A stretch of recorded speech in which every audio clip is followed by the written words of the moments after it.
Wala pa ba yung asawa ko? Hindi niyo ba siya nakita? Wala pa ba si Jasmine? Mami! Ay, ayan na! Ayan yung alaga ko! Hi, baby! Halika na, bilis! Mwah! Mami, tingnan mo! Na-perfect ko yung score ko kanina sa quiz! Wow Yeah! naman! O, tinan mo! 10 over 10! Perfect! Galing-galing mo talaga. Manang-mana ka talaga sa akin. Galing-galing mo. Oh, Yaya.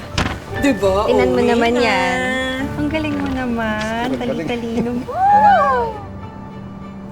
Ang tunay kong kayamanan. Ang rason kung bakit ginagawa ko ang lahat ng to. Ang anak at asawa ko.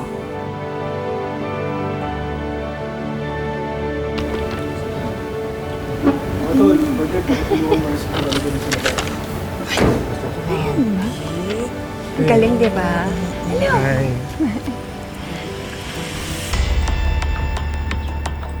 Oh! Sino nagbigay sa'yo ng chocolate? Si Mami Veronica po.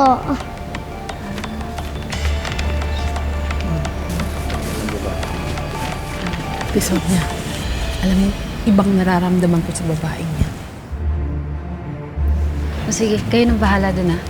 Sige, salamat. Veronica, gusto mo mag-merienda? Yaya, may merienda ka dyan, di ba? Teka lang, binabasa ko pa exam. Paayos mo na. Hindi ko naman alam na kasama mo yung asawa ko. Nakita kasi ako ni Kuya na namimigay ng mga flyers dun sa kanto, kaya sinabay niya na ako. Ikaw ba nagbigay ng chocolate sa anak ko? Oo. Kasi kanina niya pa inaawitan yan, di ba? Sabi niya kasi pinagbabawalan mo daw siya sa chocolates. Bata naman, kaya pinagbigyan ko na. Bakit may problema ba? Meron. Yaya.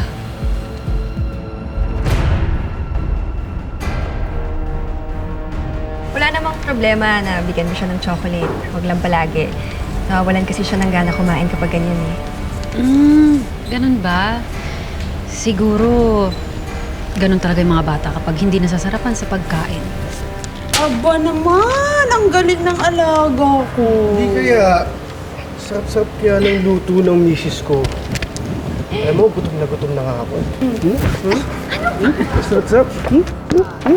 Yaya! Ikaw? Hoy, Sir! Wait, ano? Bakit? May Ano? pat. Ano, ha? Tsaka alam mo ba? Ano ka naman yun eh? Baka mamaya. Ano ba yun? Ang kate! Saan ka pupunta? Matatanggal ng umay. May problema ba?